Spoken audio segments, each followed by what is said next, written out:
What's going on, guys? This is DJ with All Day DFS, and I hope y'all guys had a great night last night. I hope y'all guys cashed in. I hope y'all guys made that paper. I hope y'all guys just had a great night. I really do, because I didn't have a great night.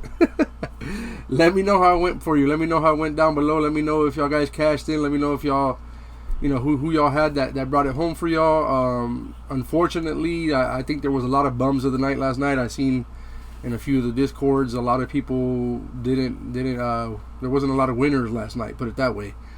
A lot of people that were high on some guys didn't reach what they were supposed to, and we lost. I lost. Had not a good night. Lost. I did hit a couple small second half ones, but overall I lost money last night. Was not a good night. I really was confident yesterday in these picks, and that just goes to show you, no matter how confident, no matter how good a pick looks, you never know. So always be cautious. And again, guys, if you've never played PrizePicks, basically it's PrizePicks.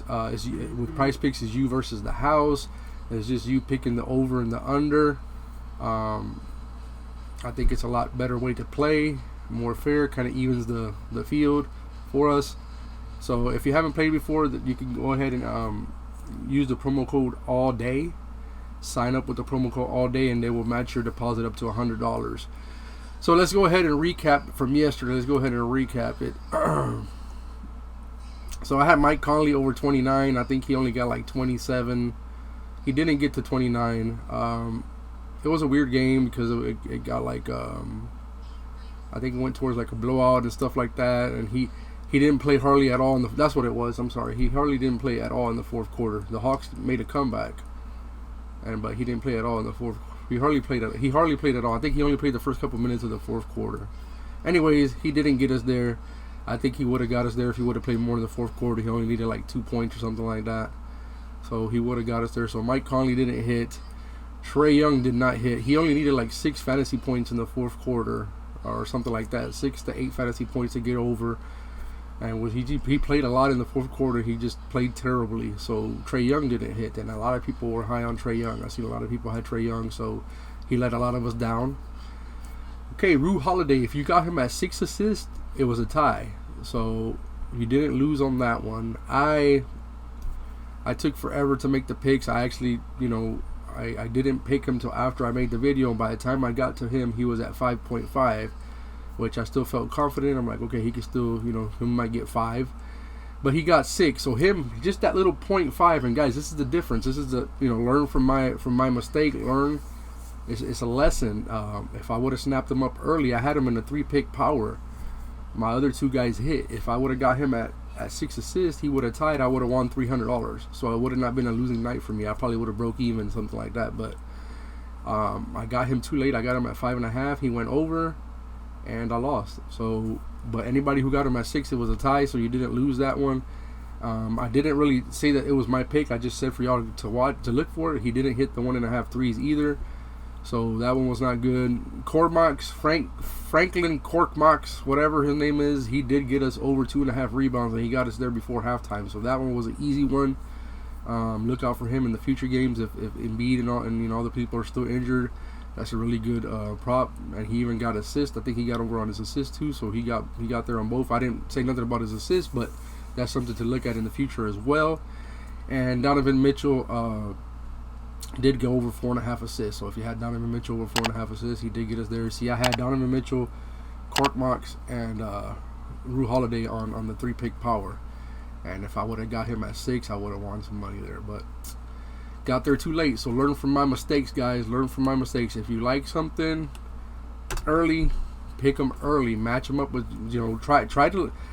I would say throughout the day, always have 1 to 2 favorite guys or props that if something comes out late second news, something that you consider a lock, because again, we know that nothing's a lock, but if you consider something a lock, make sure you save that. I mean, hopefully they don't move the lines up or down, whatever it might be. But make sure you save that, and then the late news, whatever it might be, the prop that somebody just seen last second is like, wow, this looks like a lot. Match it up with that. Remember, don't just because you have one. Like, this is another example. I had Kevin Werder killed it last night. He was smashing last night. First quarter, he had like 21 point something fantasy points. and PrizePicks put him for the second half. They only had him at 7.5 fantasy points. So I mean, I'm like, this guy is smashing it. There's no way that he doesn't get, that's just 2 threes, a rebound, whatever, an assist. There's no way that he does not get 7.5 points. So I'm like, that is a free square.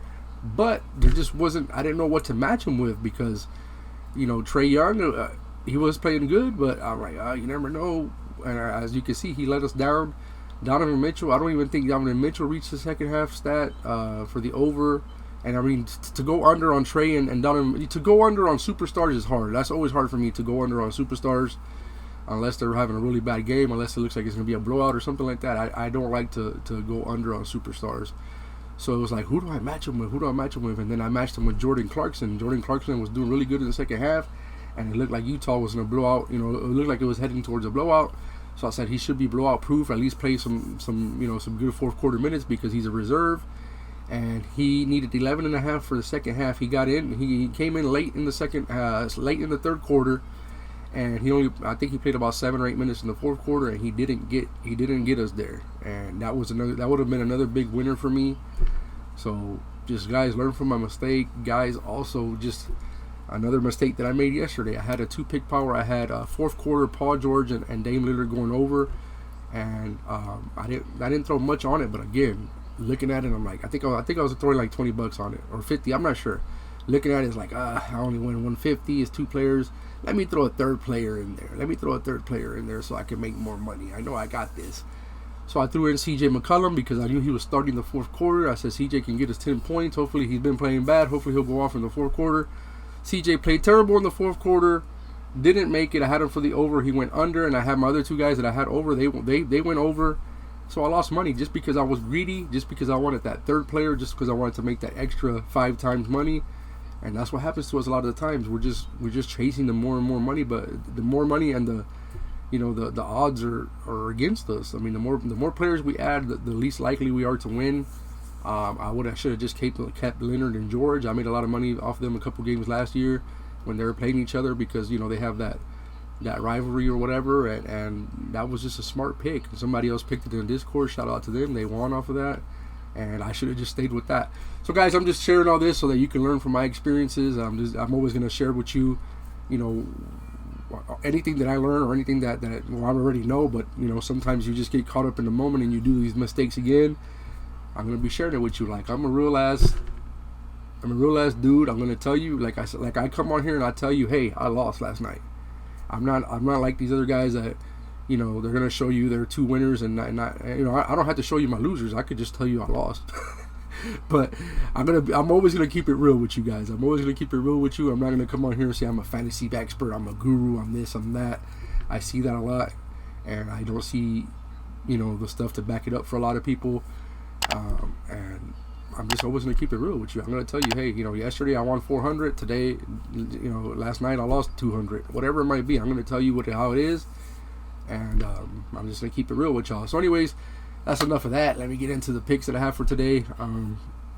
There's a shitload of games today. So this is what I like so far today. Again, I can't do research for every single game, every single prop, because I'll never be able to get this video out to you. Research takes a lot of time.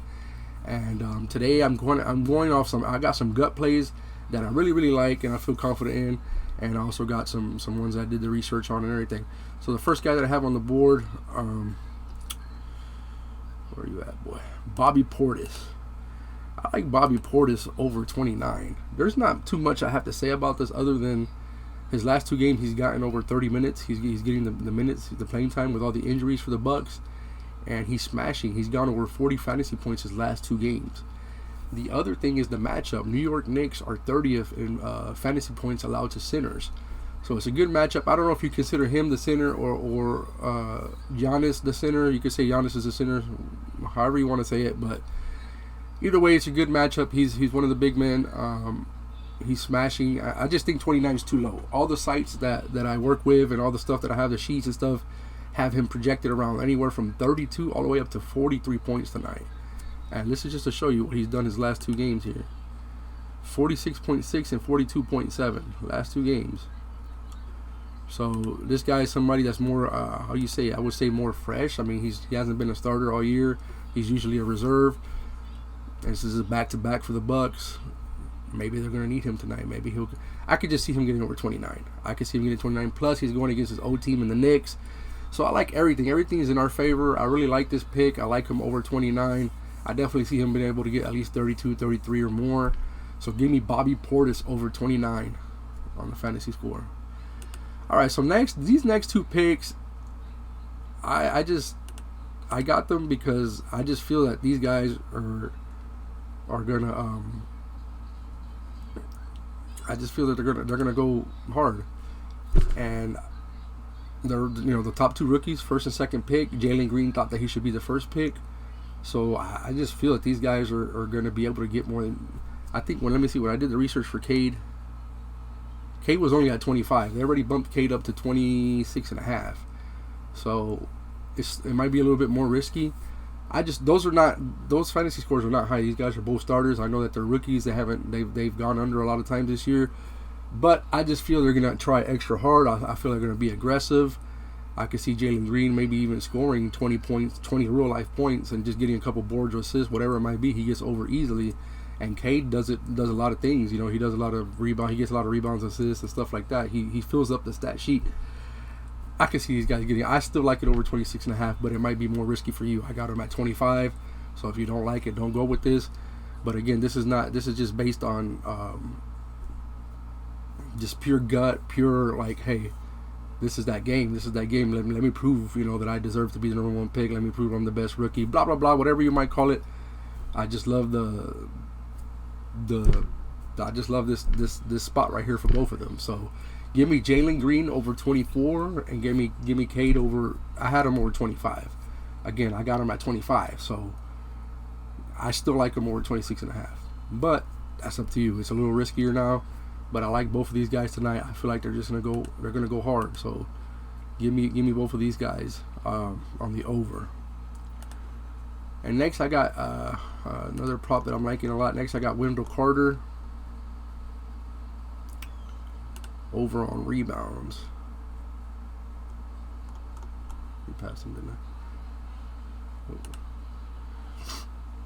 Okay, give me Wendell Carter over 9.5 rebounds. He's gone over 4 out of his last 5 games, 7 out of his last 10 games. So very, very good hit rate. He's been boarding a lot. He's been getting those boards. And the Nets are 21st in defensive rebounds allowed. Let's just show you right here. He's just been crushing it. 4 straight games in double-digit rebounds. He only went under versus Detroit. The only thing that's a little risky with this pick is he could get in foul trouble because Kevin Durant. That's the only thing that I'm because it's Mo Bamba and him. So I figure Mo Bamba's going to be guarding whoever's the starting center is, Claxton or I don't know, Blake Griffin, I don't know, whoever that guy is, and I feel Wendell Carter is going to be guarding Durant. So that's the only thing that scares me, is that Durant could get him into foul trouble. So if y'all guys are scared off by that, definitely do not go with this pick. But other than that, he's been smashing. If he stays out of foul trouble, I don't see why not. I definitely see him. It's a good matchup. He's been getting the boards. With Chuma coming back, I think more and more Bamba's getting less. He's going to get less and less minutes. And eventually probably Chuma might replace Mo Bamba in the starting lineup. I really, really feel like they're starting Mo Bamba just to see what they have, because it's his contract year, and to raise up his trade value. I could see Mo Bamba getting traded, or they're seeing what they have in him. And he's had some good games, but they're basically starting 2 centers, and now Chuma's back. So with Chuma being back, I can see him getting more minutes, and he probably will take more minutes away from Bamba, or he might take him away from both. But either way, I like Wendell Carter over 9.5 rebounds. Just beware. Don't throw your whole bankroll on it just because, Kevin Durant could get him into foul trouble. Okay. And last but not least, I got Myles Turner tonight. There's no Jokic. Jokic is suspended. So I feel like Myles Turner should be able to have his way down there, get some blocks. If I can find him here. Yeah, Myles Turner. I feel he can get us some blocks. I feel he could basically kind of dominate down low. Denver doesn't really have nobody to match up with him. I'm hoping he's the way to go. He's the pick. I mean, the pick could be Sabonis, but I really like Myles Turner over 30 fantasy points. I see him getting at least 2 to 3 blocks down there. rebounding. I just see him being able to hopefully dominate down there with his size and nobody being able to match up. No Joker, so we don't have to worry about getting him, in foul trouble or Joker shutting him down. So give me Myles Turner over 30. All right, guys. So that's all I have for y'all guys today. I did this research as quick as I can so I can drop this video. I got other stuff to do today. So guys, I'm hoping that these picks can help you. I'm hoping that you can mix and match them with your picks, get the right combination of picks, and hopefully we'll be able to cash in tonight. But don't forget to subscribe down below. Hit the Twitter. Follow me on Twitter. And again, I'll see y'all guys tomorrow, and I hope y'all guys cash in.